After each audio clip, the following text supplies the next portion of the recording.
अरे ये कैसे पकोड़े बनाए हैं? सरला, तुम मेरी पसंद नापसंद से अच्छी तरह वाकिफ हो, फिर क्यों मेरे सामने ऐसे पकोड़े परोसे?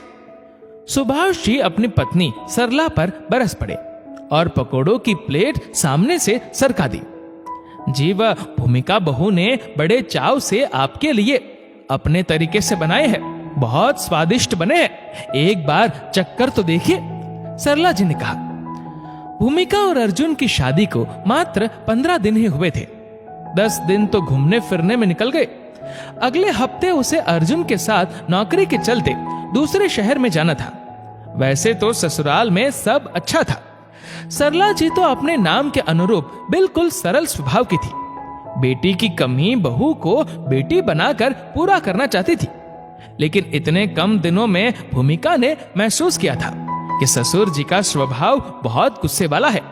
खाने के मामले में उन्हें जरा भी 19-20 पसंद नहीं। सारे काम उनके हिसाब से होने चाहिए। खाना खाते समय लगभग रोज ही वह कुछ न कुछ कमी निकालते और सरला जी पर बरस पड़ते। सरला जी तो शादी के इतने सालों बाद भी थर थर कांपती थी। भूमिका खाना बनाने में माहिर थी, बस उसके बनाने का तरीका थोड़ा अलग रहता था। अब उसने आलू, प्याज, हरी मिर्च, मेथी बारीक बारीक काट कर एक साथ मिलाकर क्रिस्पी पकोड़े बनाए, जो बहुत स्वादिष्ट बने थे। लेकिन सुभाष जी को तो अलग तरीके के पकोड़े पसंद थे, सो उन्होंने थोड़ा चखने की बजाय पूरी प्लेट सामने से सरका दी। नई बहू होने के कारण भूमिका कुछ नहीं बोलती थी, लेकिन उसको इस तरह अन्न का अपमान बहुत बुरा लगता था। सबके सामने पापा का माँ जी को डांटना उससे भी बुरा लगता। उसने तो अपने मायके में हमेशा यही सीखा था कि अन्न का अपमान नहीं करना चाहिए और भगवान का प्रसाद समझ खुश होकर खाना चाहिए। खैर, थोड़े दिनों में भूमिका अर्जुन के साथ दिल्ली चली जाती है। दोनों एक दूसरे के साथ बहुत खुश थे। भूमिका ने अपनी गृहस्थी बहुत अच्छे से संभाल ली थी। अर्जुन और भूमिका के काफी आग्रह करने पर सरला जी और सुभाष जी पहली बार उनके यहाँ आने का प्रोग्राम बनाते हैं। भूमिका बहुत खुश होती है, लेकिन भूमिका की चिंता का कारण ससुर जी का गुस्सैल स्वभाव ही था। बस ससुर जी को शिकायत का मौका नहीं देना चाहती थी, इसलिए उसने अच्छी तैयारी कर रखी थी। अपनी पाक कला का नमूना दिखाने उसने तरह तरह की मिठाइयां, नमकीन बना रखे थे। सास ससुर के आने के बाद रात के खाने में भूमिका ने दम आलू और भिंडी की सूखी सब्जी बनाई। ये क्या बनाया है? सूखी भिंडी? मैं तो भरवा भिंडी ही खाता हूँ। और ये दम आलू में तेल कितना ज्यादा है। सुभाष जी खाना देखते ही भड़के। अरे बहू ने कितनी मेहनत से बनाया है, थोड़ा खा लीजिए, कल से मैं इसे सब बता दूंगी। कल से आपकी पसंद अनुसार खाना बनेगा, साथ में रायता है, पापड़, अचार सब तो है, आप थोड़ा खा लीजिए, सरला जी ने मनुहार की। रोज सुभाष जी किसी न किसी बात पर नुक्स निकालते। कभी रोटी में घी ज्यादा लगता है तो कभी कम, कभी सब्जी में तेल ज्यादा लगता है तो कभी कम, कभी कहते चाय में पत्ती ज्यादा है, कितनी लाल कर दी है, तो कभी कहते बिल्कुल सफेद चाय बना रखी है। बिना कमी निकाले उनका दिन नहीं गुजरता था। भूमिका ने सरला जी से पूछा, माँ आपको बुरा नहीं लगता? पापा जी स्वादिष्ट खाने में भी कमी निकालते हैं। बहू, अब तो आदत हो गई है। शुरू से ही मैं उनके गुस्सैल स्वभाव के आगे झुक गई, उनकी खुशामद करती रही। ये अगर एक चीज ना पसंद करते तो मैं तुरंत दूसरी चीज बनाकर उनके सामने हाजिर कर देती, सरला जी ने गंभीर स्वर में कहा। ऐसे ही एक दिन भूमिका ने पुलाव बनाई।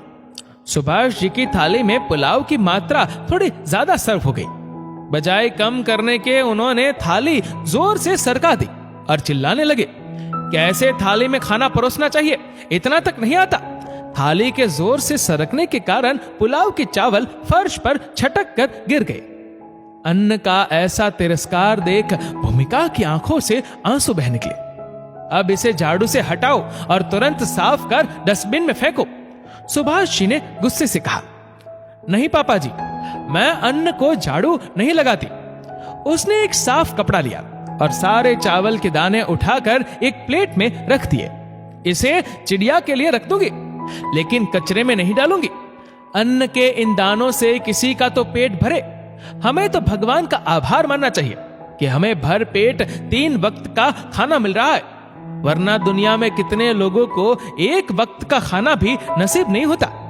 कितने लोग भूख से तड़प कर दम तोड़ देते हैं। हमें मिल रहा है तो हमें इस तरह अन्न का तिरस्कार नहीं करना चाहिए। पापा जी, आप इस घर के बड़े हैं, आने वाली पीढ़ी को आपको ही तो संस्कार देने हैं, तो फिर आप ऐसा अनुचित व्यवहार कैसे कर सकते हैं? पापा जी, मुझे माफ कर दीजिए अगर मैंने आपकी भावना को ठेस पहुंचाई हो तो।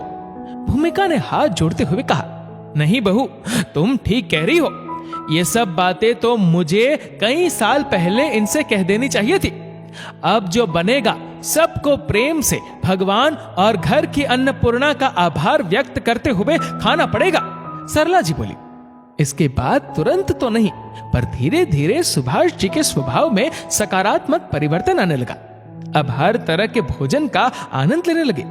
दोस्तों, घर की महिलाएं बहुत मेहनत और मन से परिवार के लिए भोजन तैयार करती है, परंतु कई सदस्य जानबूझकर भोजन में कमियां निकालते हैं। कभी भी अन्न का अपमान ना करें, क्योंकि यदि उसे ठोकर मार दी तो भगवान ना करे कि जीवन में कभी ऐसी स्थिति आन पड़े कि 2 रोटी के लिए दर दर भटकना पड़े। दोस्तों, इस वीडियो को लेकर आपकी क्या राय है नीचे कमेंट करके जरूर बताएगा। और अगर आपको वीडियो अच्छा लगा हो तो इस वीडियो को लाइक करेगा, शेयर करेगा ज्यादा से ज्यादा लोगों तक, और ऐसे ही और भी इंस्पिरेशनल वीडियोस के लिए सब्सक्राइब करें हमारे यूट्यूब चैनल को और फेसबुक पर फॉलो करें हमारे पेज को। धन्यवाद।